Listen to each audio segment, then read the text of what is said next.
Assalamualaikum warahmatullahi wabarakatuh. Pada video kali ini kita akan sama-sama belajar tentang sejarah desain grafis. Sebagaimana pada mata pelajaran desain grafis sudah tentunya kita harus mengenal sejarah dan perkembangannya tentang desain grafis yang ada di dunia. Baik, sebelumnya mari kita mengenali dulu apa itu desain grafis. Desain grafis merupakan bidang ilmu yang dilakukan oleh para profesional dalam konteks visual yang bertujuan untuk mengomunikasikan pesan. Jadi, tujuan dari desain grafis adalah suatu desain dengan tujuan untuk memberikan informasi atau pesan dari desain yang kita buat. Desainer atau pembuat desain memanfaatkan tipografi dan gambar dalam menerapkan teknik visual dan tata halaman. Jadi, para desainer itu memanfaatkan bagaimana memilih tulisan, tipografinya atau gambar visual yang ditampilkan sehingga desainnya enak dilihat dan pesan yang ingin disampaikan itu tercapai. Adapun tujuannya yaitu memenuhi kebutuhan pengguna serta fokus pada logika dalam menarik elemen dan dalam desain interaktif. Artinya tujuannya supaya apa? Kalau ada konten visual, ada bacaan, ada informasi yang ditampilkan dengan menarik, insya Allah orang yang melihat desain kita itu nyaman dan dia mendapatkan informasi dari desain kita. Tidak hanya desainnya glamor, banyak, tapi informasi atau tujuan dari kita membuat desain tersebut tidak tersampaikan. Jadi manfaat desain grafis seperti itu.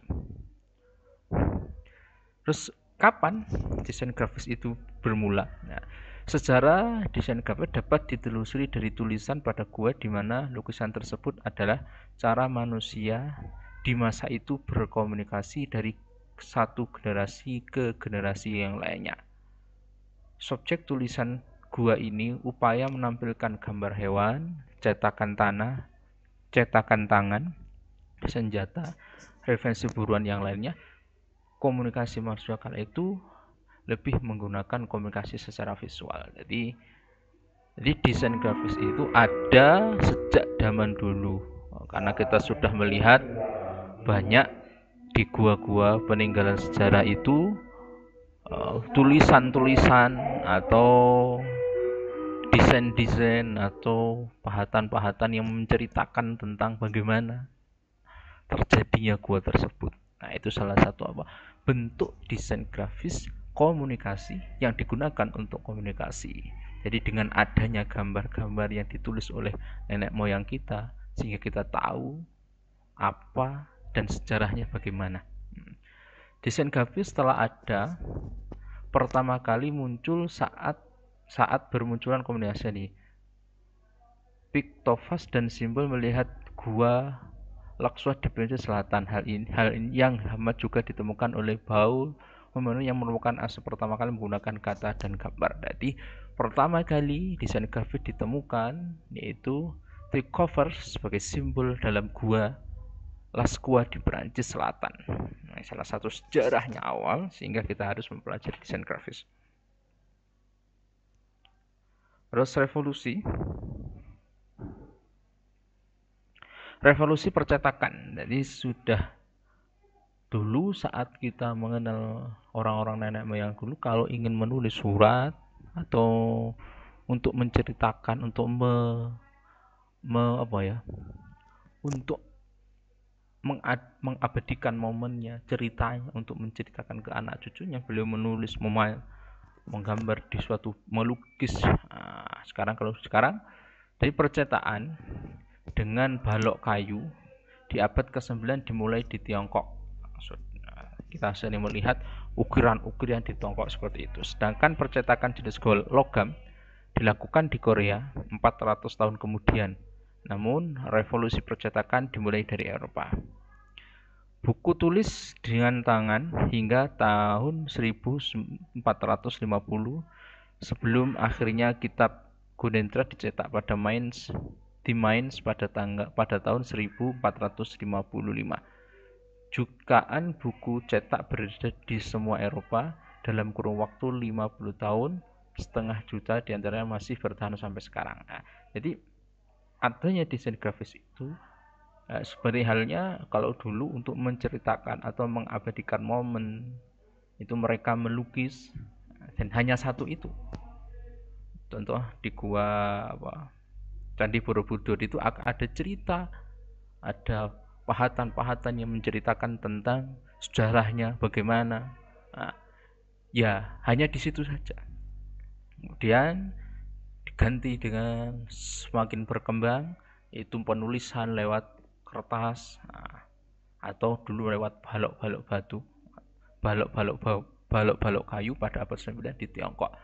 Sebenarnya yang sering kita lihat banyak ukiran-ukiran yang terjadi di Tiongkok. Kemudian percetakan dilanjutkan dalam bentuk logam seperti one coin yang ada revolusinya, ada gambarnya, nah, itu salah satu desain grafis. Kemudian pada tahun 1450 akhirnya dicetaklah dalam bentuk buku sehingga dalam kurun 500 juta tahun, 50 tahun banyak buku beredar sampai sekarang ini. Penyalinan manuskrip tradisi klasik mula-mula berlangsung di biara-biara Eropa selama abad pertengahan. Karya-karya mereka cetak pada abad ke-15, namun pada abad pertengahan akhir, perkembangan berbagi untuk kehidupan kota, perdagangan internasional, dan organisasi memperbanyak produksi dan penggunaan buku. Mayoritas buku cetak seperti manuskrip ada pada 15 dicetak atas kertas, sehingga kegiatan itu jauh lebih murah sebagaimana bahan baku dibandingkan perkamen atau kulit binatang yang dilakukan pada abad sebelumnya. Jadi manuskrip atau cerita-cerita, tulisan-tulisan orang terdahulu itu tidak dalam bentuk kertas.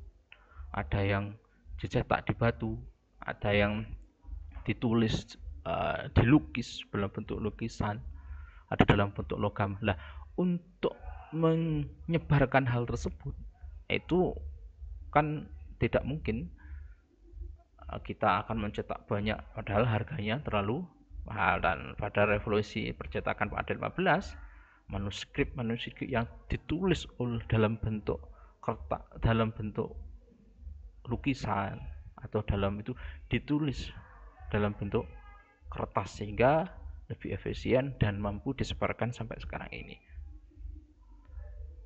Masa industri desain grafis, seni dan memilih elemen visual seperti tipografi, gambar, simbol, dan warna yang menyampaikan pesan pada ASEAN.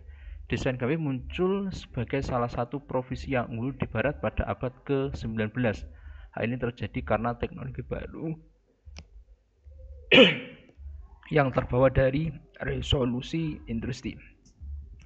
Metode produksi baru ini yang memisahkan media manual menjadi percetakan. Jadi dengan adanya perkembangan desain grafis ini, maka tergeserlah dari dulunya menggunakan dalam bentuk untuk mendistribusikan suatu desain itu perlu biaya yang banyak. Nah, sekarang dengan adanya percetakan ini kita dalam bentuk visual saja, dalam bentuk kertas, sehingga mudah kita gapai di mana-mana. Contohnya foto pada zaman sekarang ini, dulu saat mencetak foto sangat sulit. Sekarang hanya dengan menggunakan printer saja sudah bisa mencetak foto. Nah, kalau dulu kan masih sulit, harus mencuci film dan sebagainya itu. Secara desain grafis, sepanjang abad ke-30 teknologi tersedia bagi para desainer terus berkembang pesat. Profesi ini berkembang pesat di mana desain grafis tidak lagi menciptakan halaman majalah atau buku atau koran, tapi juga mencetak baju, kemasan makanan, rambu lalu lintas, dan sebagainya. Di era digital ini tidak hanya desain grafis itu tidak hanya bisa mendesain dalam bentuk koran atau buku, tetapi di era digital sekarang ini desain grafis dituntut untuk bisa bagaimana mencetak suatu baju atau kaos atau kemasan makanan atau rambu lintas atau dalam bentuk web atau website, bagaimana mendesain web supaya dapat dinikmati oleh pengunjungnya sehingga mereka betah melihat desain grafis yang kita kenakan. Penutup, tugas penting bagi seorang desain grafis komunikasi adalah menggabungkan elemen visual yang verbal menjadi satu kesatuan yang teratur dan efektif. Oleh karena itu, desain grafis adalah disiplin kolaboratif di mana menulis menghasilkan kata-kata yang didukung oleh fotografer dan ilustrasi untuk membuat gambar. Penggabungan tersebut tertuang melalui komunikasi yang terlengkap dari desain grafis. Dan adanya, jadi dengan desain grafis ini, kita harus punya mindset saat mendesain tidak hanya keren-kerenan saja, tapi bagaimana kita menggabungkan antara typografi, memilih tulisan, fotografi, dan elemen-elemen yang kita gunakan itu menarik, tapi dapat audien, penikmat desain kita dapat mengambil informasi yang dari kita, desain kita. Tidak hanya gambarnya menarik, tapi mereka tidak mendapatkan informasi dari desain kita. Atau hanya informasinya banyak tapi tidak ada desain, maka terlihat monoton. Kita disuruh membaca koran.